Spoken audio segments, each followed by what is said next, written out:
Jadi ini cerita mengenai Elisa.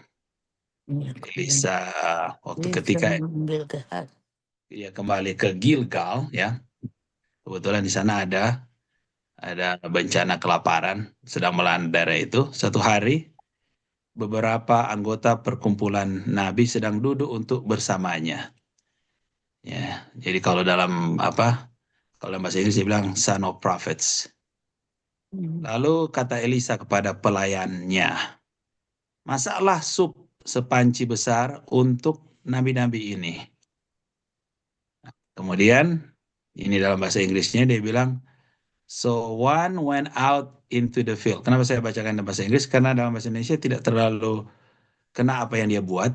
Saya ingin sampaikan lagi pada kita apa yang dia buat di sini. Nanti kita lihat. Dia bilang, jadi orang ini keluar, dia pergi into the field, dia gather katanya herbs, ya. Herbs, and found a wild vine and gather from it a lapful of wild gourds. Ini semacam apa namanya? Kalau bahasa Indonesia ada sih, bahasa Indonesia dia bilang labu, ya. Jadi labu liar, ya. Kalau dalam bahasa Inggris dia bilang liar, dan and came and sliced them. Jadi waktu dia datang, dia kumpul semua ini, dia cuma main-main ambil aja mungkin. Nah, kebetulan juga masa kelaparan tuh. Jadi memang apa aja yang ada di luar dia lihat, kemudian dia ambil, kemudian dia potong halus-halus, dia slice them into the pot of stew. Dia taruh di dalam panci itu. Walaupun dia tidak tahu itu apa semua itu, kata tidak ada ambil. Jadi ini dia. Kemudian ayat yang ke-40. Nah, ini yang menjadi judulnya. Saya ambil dari ayat 40. Then kemudian they serve it to the man to eat. Jadi dia apa? Ini dia. Kemudian sup itu dituangkan, disajikan kepada para tamu Elisa. Now it happened as they were eating the stew that they cried out and said, "Man of God, there is death in the pot." And they could not eat it. Jadi dia bilang apa? Buah ini beracun. Ya sebetulnya bukan, ya dia lebih spesifik dia bilang buah, tapi makanan ini apa? Beracun ya Allah. Maka mereka tidak mau memakannya. Ya cuma pendek. Kemudian apa yang terjadi? Setelah didapati makanan itu beracun, there's a death in the pot. Kemudian kata Elisa, ambilkan sedikit tepung, ya. Ini dia bilang kan. Then bring some flour. Lalu dia memasukkan tepung itu ke dalam panci sambil berkata, and he put it into the pot and said, sekarang sajikanlah sup itu kembali, serve it to the people that they may eat. Ya, jadi sajikanlah sup itu kembali, lalu apa? Mereka pun boleh makan. Dalam bahasa Inggris dia bilang there was nothing harmful in the pot. Jadi pelajaran apa yang orang boleh belajar dari sini? Kira-kira pelajaran yang kalau orang boleh lihat di sini. Sesuatu yang apa? Sebetulnya dia punya servant ini tidak bermaksud untuk apa? Mau kasih racun di dalam makanan ini. Sebetulnya dia nak mau kasih racun. Tetapi dia tak salah. Dia nintau kan? Kemudian sudah terjadi kesalahan dan bahkan ini bisa apa? Mematikan orang. Hal-hal yang bisa mematikan bagi kita semua. Jadi kadangkala dalam hidup orang ini banyak sekali hal-hal yang bisa mematikan.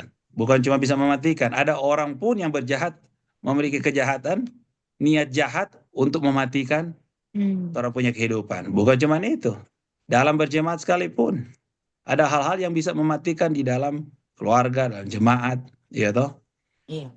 Dan lain sebagainya. Adapun ada orang juga berniat jahat untuk mematikan jemaat. Macam. Tetapi kita memiliki siapa? Tuhan. Memiliki Tuhan yang hidup, yang bisa apa?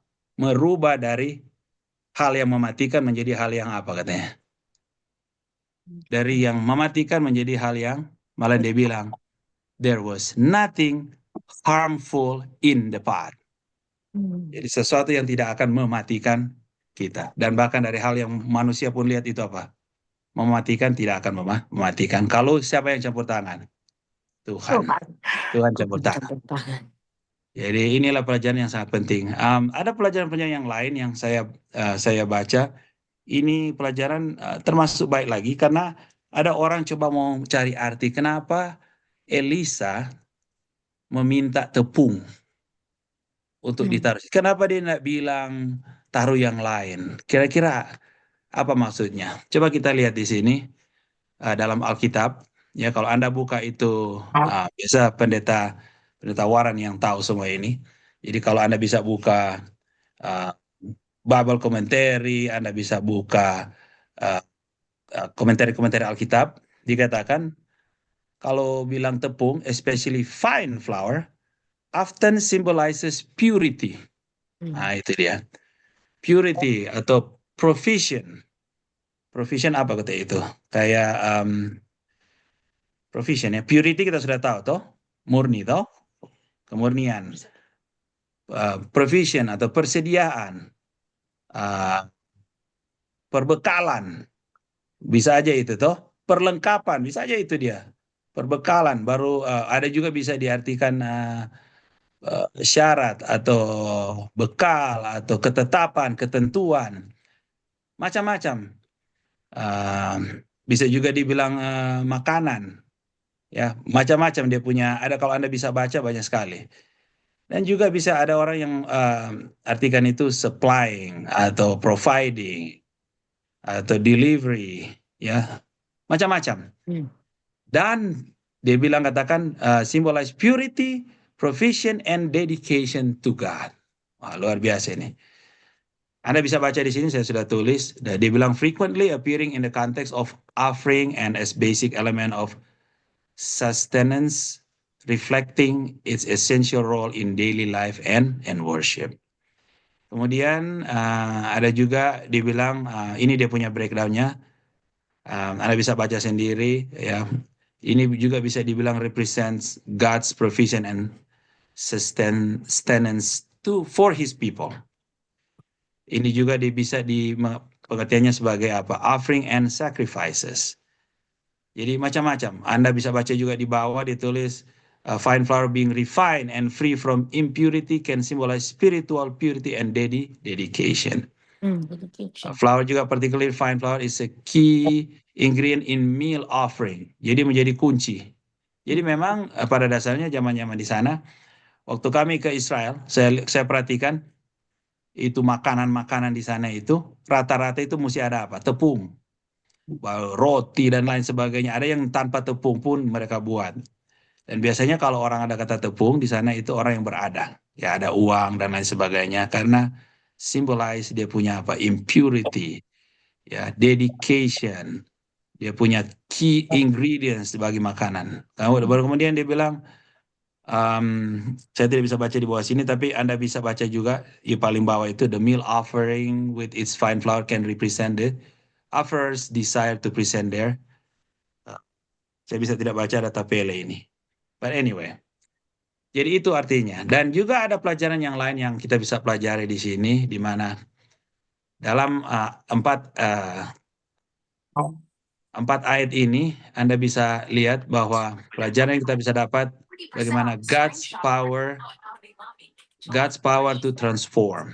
Jadi Tuhan bisa merubah dari hal yang beracun sekalipun dalam hidup ini, Tuhan bisa ubah menjadi sesuatu yang menjadi berkat dalam hidup. Tadi malam anak saya Kaylin dia terangkan that this is a good lesson too for us, katanya. Dia bilang dalam hidup ini, even katanya the person katanya he was lost atau dia punya hidup tidak sesuai dengan kehidupan dari yang Tuhan mau. Kalau memang dia mau serahkan, pasti atau apa, kita akan diubahkan. Kemudian the importance of, ini penting sekali ini. Di nomor 2, the importance of faith and prayer to God and His prophets.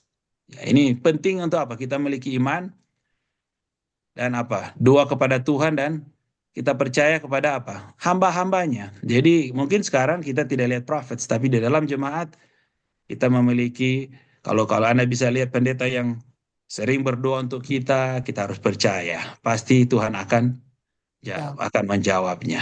Kemudian, dan kita juga ingat waktu pendeta aja pertama kali datang di jemaat kita, yang pertama kali dia buat adalah apa? Berdoa buat kita semua. Bahkan sebelum dia datang melayani kita, dia pun berdoa. Jadi ini hal yang sangat baik ya, paling yang Tuhan mau kita buat. Kemudian God's provision kita sudah bahas tadi, dan keempat, the need to distinguish good and bad ya.